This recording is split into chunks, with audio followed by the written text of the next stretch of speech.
Hello friends, welcome to foodie ತಡ YouTube channel. So ಇವತ್ತೊಂದು ಒಳ್ಳೆ ಕಂಟೆಂಟ್ ಇರೋ ವಿಡಿಯೋ ಜೊತೆ ಬಂದಿದ್ದೀವಿ. ಅದೇ ಖಡಕ್ ಟೀ. ಎಷ್ಟೋ ಜನರ ದಿನ ಸ್ಟಾರ್ಟ್ ಆಗೋದೇ ಈ ಒಂದು ಟೀಯಿಂದ. ಹಾಗೆಯೇ ತುಂಬ ಟೆನ್ಷನ್ ಆದಾಗಲೂ ಕೂಡ ನಾವು ಈ ಟೀನ ಕುಡಿತೀವಿ. ಟೆನ್ಷನ್ಗೆ ರಾಮಬಾಣನೇ ಈ ಟೀ. ಹಾಗೆ ನಮ್ಮ ಮಧ್ಯೆನೂ ಕೂಡ ತುಂಬ ಜನ ಟೀ ಲವರ್ಸ್ ಇದ್ದಾರೆ. ಸೊ ಅದರಿಂದ ಒಂದು ಒಳ್ಳೆ ಖಡಕ್ ಟೀನ ಹೇಗೆ ಮಾಡೋದು ಅಂತ ನಿಮಗೆ ಈ ವಿಡಿಯೋದಲ್ಲಿ ನಾವು ತೋರಿಸ್ಕೊಡ್ತೀವಿ. ಅದಕ್ಕಿಂತ ಮುಂಚೆ ನೀವು ನಮ್ಮ ಚಾನಲ್ಗೆ ಸಬ್ಸ್ಕ್ರೈಬ್ ಆಗಿಲ್ಲ ಅಂದರೆ ಈಗಲೇ ಸಬ್ಸ್ಕ್ರೈಬ್ ಆಗಿ ಹಾಗೂ ಪಕ್ಕದಲ್ಲಿ ಇರ್ತಕ್ಕಂಥ ಬೆಲ್ ಐಕನ್ನ ಪ್ರೆಸ್ ಮಾಡಿ ನಮ್ಮ ಮುಂದಿನ ಎಲ್ಲ ವಿಡಿಯೋ ನೋಟಿಫಿಕೇಷನ್ನ ಪಡಿಬೋದು. ಹಾಗಾದರೆ ಬನ್ನಿ ನೋಡೋಣ ಖಡಕ್ ಟೀನ ಹೇಗೆ ಮಾಡೋದು ಅಂತ.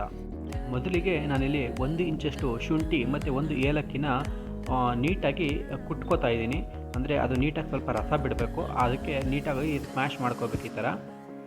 ಸೊ ಅದು ಎಷ್ಟು ಚೆನ್ನಾಗಿ ನಿಮಗೆ ರಸ ಬಿಡುತ್ತೋ ಟೀ ಕೂಡ ಅಷ್ಟೇ ಚೆನ್ನಾಗಿರುತ್ತೆ. ಕೆಲವರು ಶುಂಠಿನ ಜಜ್ಜಿದೇನೆ ಹಾಗೆ ಹಾಕ್ಬಿಡ್ತಾರೆ ಟೀಗೆ. ಸೊ ಅದು ನಿಮಗೆ ಅಷ್ಟು ಟೇಸ್ಟ್ ಕೊಡಲ್ಲ. ಸೊ ಈ ಥರ ನೀಟಾಗಿ ಜಜ್ಕೊಳ್ಳಿ. ಜೊತೆಗೆ ಇವಾಗ ನಾನೊಂದು ಪಾತ್ರೆಗೆ ಒಂದು 3/4 ಗ್ಲಾಸಷ್ಟು ನೀರನ್ನು ಹಾಕೋತೀನಿ. ನೋಡಿ, ಈ ಗ್ಲಾಸಲ್ಲಿ 3/4 ಗ್ಲಾಸಷ್ಟು ನೀರನ್ನು ಹಾಕ್ಕೊಂಡಿದ್ದೀನಿ. ಮತ್ತು ಅದು ಸ್ವಲ್ಪ ಕುದಿಯೋದಕ್ಕೆ ಸ್ಟಾರ್ಟ್ ಆದಮೇಲೆ ನಾನು ಏನು ಈಗ ಜಜ್ಕೊಂಡಿದ್ದೆ ಶುಂಠಿ ಮತ್ತು ಏಲಕ್ಕಿನ ಅದನ್ನು ಹಾಕೋತಾ ಇದ್ದೀನಿ. ಅದನ್ನು ಹಾಕ್ಕೊಂಡು ನೀಟಾಗಿ ಕುದಿಸಬೇಕು. ಅದು ಎಷ್ಟು ಕುದಿ ಬಂದು ರಸ ಬಿಡುತ್ತೋ ನಿಮಗೆ ಟೀ ಅಷ್ಟೇ ಒಂದು ಟೇಸ್ಟಾಗಿ ಇರುತ್ತೆ.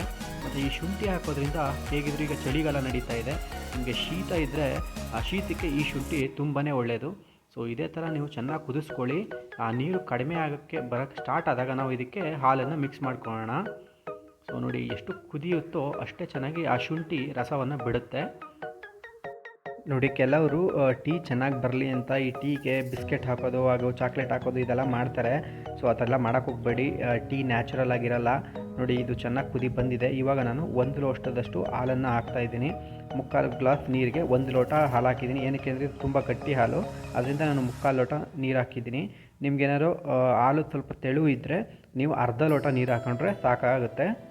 ನೋಡಿ, ಇದು ಸ್ವಲ್ಪ ಚೆನ್ನಾಗಿ ಕುದಿ ಬರಬೇಕು. ನೋಡಿ, ಈ ಒಂದು ಕುದಿ ಬಂದ ಮೇಲೆ ನೀವು ಟೀ ಪುಡಿ ಹಾಕಬೇಕು.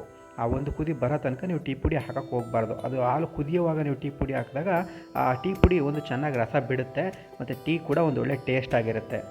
ಕೆಲವರು ಇನ್ನೂ ಹಾಲು ಕುದಿಯದೇ ಇರಲ್ಲ, ಆಗಲೇ ಟೀ ಪೌಡ್ರು ಸಕ್ಕರೆ ಎಲ್ಲನೂ ಜೊತೆಗೆ ಹಾಕ್ಬಿಡ್ತಾರೆ. ಹಂಗೆ ಮಾಡೋದಕ್ಕೆ ಹೋಗಬೇಡಿ, ಟೀನ ಒಂದು ಟೇಸ್ಟು ಹಾಳಾಗಿಬಿಡುತ್ತೆ. ಸೊ ಅದರಿಂದ ನೋಡಿ, ಇವಾಗ ಚೆನ್ನಾಗಿ ಕುದಿ ಬಂತು. ನೋಡಿ, ಟೀ ಪೌಡ್ರ್ ಹಾಕಿದ್ಮೇಲೆ ಒಂದು 30 ಸೆಕೆಂಡು ಬಿಡಿ. ಆ 30 ಸೆಕೆಂಡ್ ಬಿಟ್ಟಾಗ ಆ ಟೀ ಪೌಡ್ರ್ ಚೆನ್ನಾಗಿ ರಸ ಬಿಡುತ್ತೆ. ಅದಾದಮೇಲೆ ನೀವು ಸಕ್ಕರೆಯನ್ನು ಹಾಕಿ ಲಾಸ್ಟಲ್ಲಿ. ಸೊ ನೀವು ಸಕ್ಕರೆನ ಮೊದಲೇ ಹಾಕ್ಬಿಟ್ರೆ ಏನಾಗುತ್ತೆ, ಸಕ್ಕರೆಯಲ್ಲಿರೋಂಥ ಕೆಮಿಕಲ್ಗಳು ಟೀ ಪುಡಿ ರಸ ಬಿಡದೋ ಇರೋ ಥರ ಮಾಡಿಬಿಡುತ್ತೆ. ಸೊ ಅದರಿಂದ ಏನಾಗುತ್ತೆ, ಟೀದು ಟೇಸ್ಟು ಹೋಗಿಬಿಡುತ್ತೆ, ಹಾಳಾಗ್ಬಿಡುತ್ತೆ. ಅದರಿಂದ ನೀವು ಲಾಸ್ಟಲ್ಲಿ ಸಕ್ಕರೆ ಹಾಕ್ಕೊಳ್ಳಿ ಮತ್ತು ಚೆನ್ನಾಗಿ ಕುದಿಸಾದ್ಮೇಲೆ ಇವಾಗ ನಾವು ಇದನ್ನ ಸೋಸ್ಕೊಳ್ಳೋಣ. ನೋಡಿ, ಒಂದು ಖಡಕ್ ಟೀ ಸೂಪರಾಗಿ ರೆಡಿಯಾಗಿದೆ. ಸೊ ಎಷ್ಟೇ ಟೆನ್ಷನ್ ಇರಲಿ, ಆ ಟೆನ್ಷನ್ಗೆಲ್ಲ ಇದೊಂಥರ ರಾಮಬಾಣ ಅಂತಲೇ ಹೇಳ್ಬೋದು. ಸೂಪರಾಗಿರೋ ಟೀ ರೆಡಿಯಾಗಿದೆ. ನೋಡಿ ಫ್ರೆಂಡ್ಸ್, ನಿಮಗೆ ಈ ವಿಡಿಯೋ ಇಷ್ಟ ಆಗಿದ್ದರೆ ಲೈಕ್ ಮಾಡಿ, ಶೇರ್ ಮಾಡಿ, ಹಾಗೆ ವಿಡಿಯೋ ಹೇಗಿತ್ತು ಅಂತ ಕಾಮೆಂಟ್ ಮಾಡಿ ತಿಳಿಸಿ. ಹಾಗೆ ನೀವು ನಮ್ಮ ಚಾನಲ್ಗೆ ಇನ್ನೂ ಸಬ್ಸ್ಕ್ರೈಬ್ ಆಗಿಲ್ಲ ಅಂದರೆ ಈಗಲೇ ಸಬ್ಸ್ಕ್ರೈಬ್ ಆಗಿ ಪಕ್ಕದಲ್ಲಿರ್ತಕ್ಕಂಥ ಬೆಲ್ ಐಕನ್ನ ಪ್ರೆಸ್ ಮಾಡಿ ನಮ್ಮ ಮುಂದಿನ ಎಲ್ಲ ವಿಡಿಯೋ ನೋಟಿಫಿಕೇಷನ್ಗಳನ್ನ ನೀವು ಪಡಿಬಹುದು. ಥ್ಯಾಂಕ್ ಯು ಫ್ರೆಂಡ್ಸ್, ಧನ್ಯವಾದಗಳು.